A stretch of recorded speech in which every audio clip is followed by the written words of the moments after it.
Le pouvoir exécutif poursuit une politique contraire aux intérêts de la population, néfaste pour les missions publiques et pour les agents et salariés à travers les différentes réformes en cours.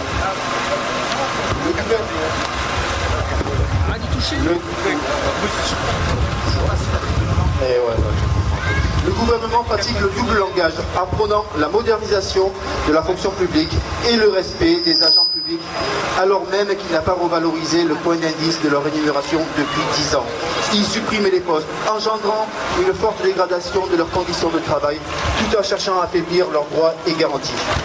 Aussi, le projet de loi dit de transformation de la fonction publique, communément appelé le projet de loi du SOC, vient d'être présenté au Conseil des ministres et que le gouvernement souhaite faire valider par le Parlement avant l'été, s'inscrit dans cette continuité. En effet, le projet de loi n'est ni plus ni moins que la retranscription de la loi travail dans le secteur public, en portant une attente sans précédent au service public. Il en est ainsi, par exemple, à la mise en place d'une instance unique en lieu et place des comités techniques et CHSCT, instance qui risque de diluer et amoindrir les actions dans les domaines essentiels de la sécurité, de la santé et de la vie au travail. C'est aussi le cas avec la suppression des compétences des commissions administratives paritaires en matière de promotion, de mobilité, mesure qui va favoriser une gestion opaque et privée des personnels de recours contre l'arbitraire. Avec le recours au recrutement accru à tous les niveaux des contractuels, la précarité sera encore aggravée, particulièrement avec le recours au recrutement accru. Ça marche. Avec le recours au recrutement accru à tous les niveaux de contractuels, la précarité sera encore plus aggravée, particulièrement avec des contrats de mission à durée déterminée pouvant être rompus à tout moment. Mais ce projet de loi ne concerne pas uniquement la remise en cause de statut de la gestion des agents de la fonction publique. Il remet en cause un modèle sociétal basé sur le principe d'égalité d'accès et de droits pour toutes et tous. Aussi, que nous soyons agents, salariés ou usagers, nous sommes toutes et tous concernés. Sous couvert de la baisse des dépenses publiques, le gouvernement cherche à poursuivre la casse de notre bien commun, les services publics, en refondant notre modèle sociétal. Cela ne répond en rien aux besoins actuels exprimés par la population lors des différentes luttes menées depuis des mois, qui souhaitent au contraire une fonction publique de proximité, plus proche et plus humaine sur tous les territoires.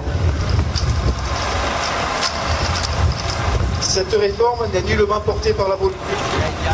Cette réforme n'est nullement portée par une Ça marche pas.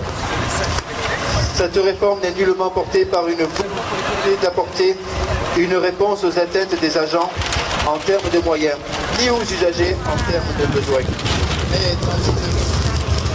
Mais dans une de privatisation et de marchandisation.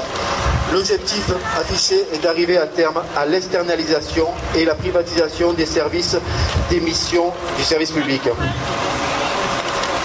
Des services publics pourtant mis en avant en 2008 lors de la crise des supprimes, pour avoir joué un rôle d'amortisseur essentiel dans la crise garantissant la cohésion sociale sur tout le territoire.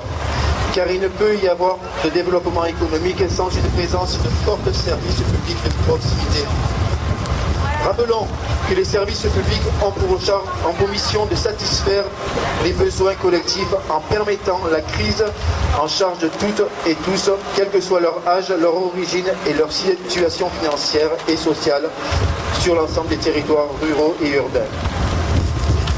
Pour cela, les services publics doivent être assurés par une fonction publique à la neutralité indispensable et donc non soumise à des intérêts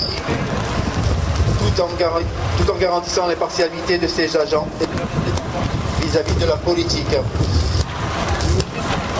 Mais dès son arrivée au pouvoir, Macron a clairement réaffirmé sa volonté de rentabiliser les services publics, de supprimer 120 emplois dans la... Je vais... non, ça marche pas.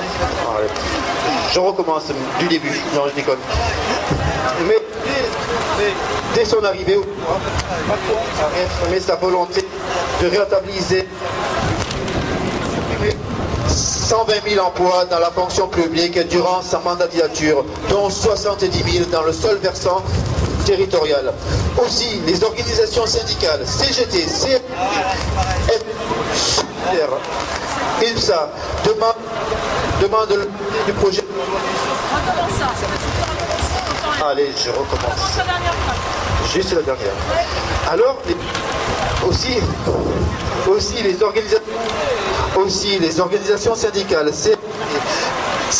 CFDT, CGT, FSU, Solidaire, UMSA demandent le retrait du projet de loi du SOPT. Elles revendiquent également l'augmentation de la valeur du point d'indice afin d'améliorer le pouvoir d'achat des agents, des salariés de la fonction publique, la suppression du jour de carence et rappellent leur opposition aux 120 000 nouvelles suppressions de postes annoncées dans la fonction publique. Après des communiqués unitaires, après des délais de consultation des instances supérieures de la fonction publique, démontrant une volonté de passer en force coûte que coûte, les organisations syndicales réaffirment leur volonté de mettre en œuvre un processus de mobilisation inscrit dans la durée et cette journée nationale et intersyndicale d'action, de grève et de manifestation s'inscrit comme une première étape forte de processus de mobilisation. Et voilà.